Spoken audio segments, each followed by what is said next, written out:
Well, let us bring into the conversation our other participant, Hamish to Bretton, retired British Army Colonel and Tank Commander. Thank you also for standing by. And, you know, we were just hearing there from Avi about the likely retaliation, the ongoing nature of it.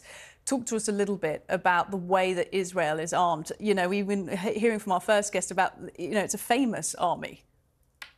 Absolutely. The Israeli army is one of the most professional and battle-hardened armies in the world. And one of the interesting things before this, terribly sad, the actual attack by Hamas was a surprise, because it's nothing like that Hamas have shown before. This is a terrorist group. The attack was a very comprehensive, well-coordinated, the sort of attack you would expect to see from a special forces organization from a First World Army, not a terror group. So they've obviously been trained very highly by an organization, Iran, obviously at the front of it. Even talked today that the might well be the Wagner group who've been helping them out too. But when it comes to Israel, of course, they have overwhelming power. No doubt Hamas want Israel to flatten Gaza, because like most terrorist organizations, they have no concern for collateral damage or civilian casualties. They probably want the more the better. And Israel does have the precision to be able to take this out. It's clear that some of the intelligence gathering has faltered over the last few months or so. But it would have taken Hamas many months, if not years, to get the training capability to do an operation that we saw on Saturday. But no doubt, Israel, very comprehensive in the way that they do these things. No doubt what they'll try and do is take out as many Hamas fighters as possible. But as you've already reported, there are up to 100 Israeli people in there being held captive. And this is the most difficult type of operation, the most difficult terrain in Gaza, one of the most highly populated places on the planet.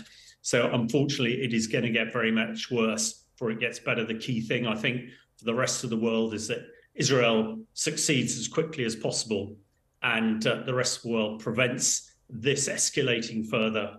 The last thing that anybody needs is Hezbollah getting involved, and Iran and other groups. But again, as you said at the beginning, this seemed to have been perpetuated with Israel and Saudi Arabia coming to some sort of peace, which has infuriated Iran, no doubt, who's then given the green light to Hamas to attack into Israel, to do the desperate casualties that we've seen over the last few days.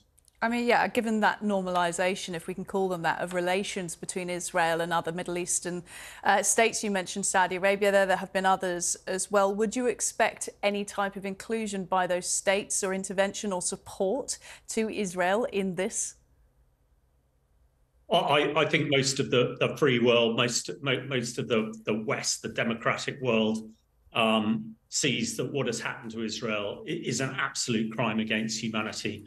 Almost, I agree, the genocide, all those young kids killed at the pop concert. I don't think anybody can be moved and not moved by that. So one hopes that everybody is supporting Israel to try and bring a resolution to this as quickly as possible with the minimum of casualties. But it's made very difficult because, you know, Hamas has done this so that Israel will attack them and create casualties. And they hope that some of their other evil supporters in the axis of evil in Iran and potentially Russia will help them out.